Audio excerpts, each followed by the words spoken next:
Assalamualaikum para wargi sadaya, kumaha dararamang, mugia sehat sateras nanya.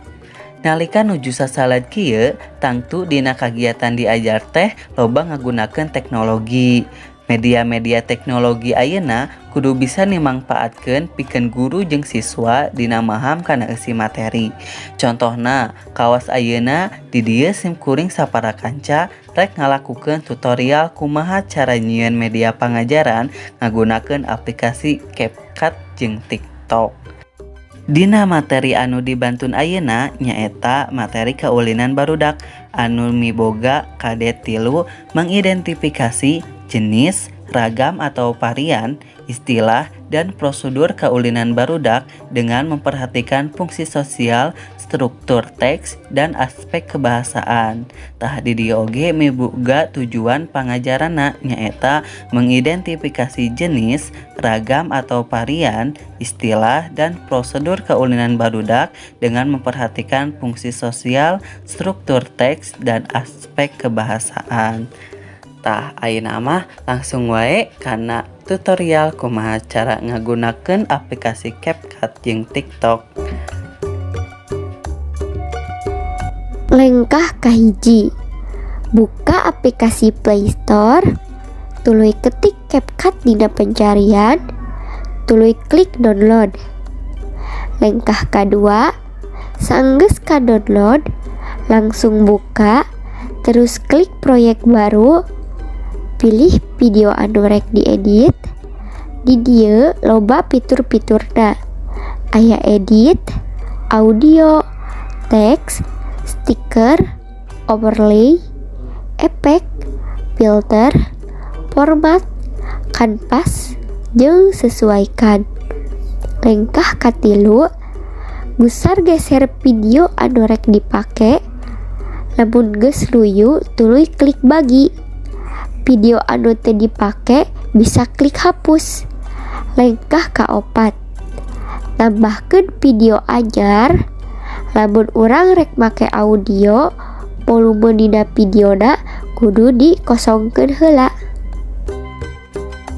Lengkah kalima, klik audio, klik suara, klik ekstrak video, sabab audio anu dipakena aya dina video. Klik impor, tuluy klik sora anu pangluhurna. Luyukeun antara video jeung audiona. Lengkah kagenep, sangkan tungtung videona jadi beku, klik video nu rek dibekukeun. Tuluy klik beku. Tah, sesa video anu teu kapake ditungtung teh bisa dihapus.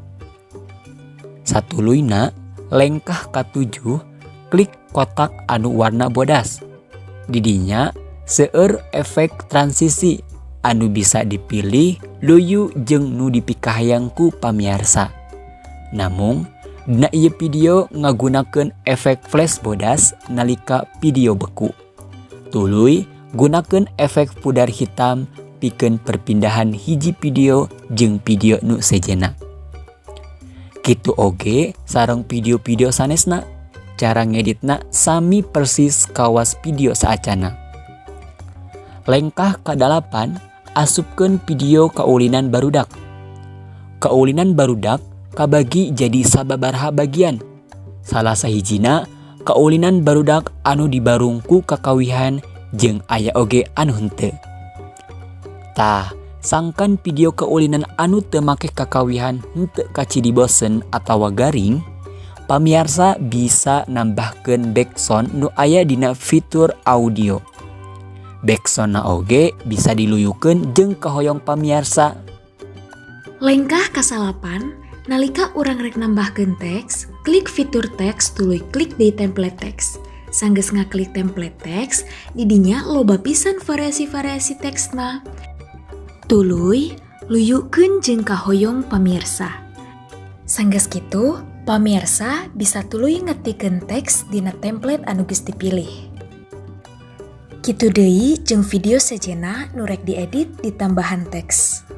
Lengkah ka-10, sanggeus rengse pariksa deui hasil editan videona sangkan bisa katiten dina aya kakuranganna.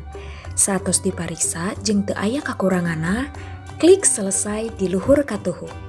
Lengkah ka-11 sanggeus rengseng edit tina CapCut, buka deui aplikasi Play Store tuluy ketik TikTok. Sanggeus kitu, klik install. Lengkah ka-12 buka aplikasi TikTok nu geus kaunduh. Tuluy klik daftar pikeun nyieun akunna.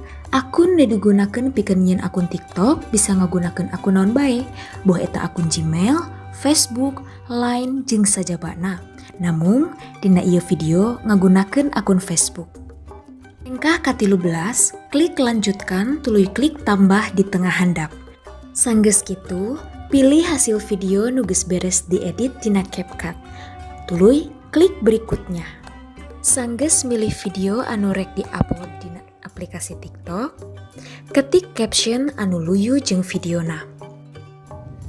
Lian ti eta, pamiarsa tiasa nambihan hashtag anu luyu jeung video anu rek di-upload. Tuluy klik posting. Video kaulenan barudak parantos kaunduh tur ka posting. Sakitu wae video tutorial ngagunakeun aplikasi CapCut jeung TikTok. Mugia mangpaat kanggo urang sadaya. Tong hilap di like, komen, jeung subscribe ieu channel. Hatur nuhun. Wassalamualaikum warahmatullahi wabarakatuh.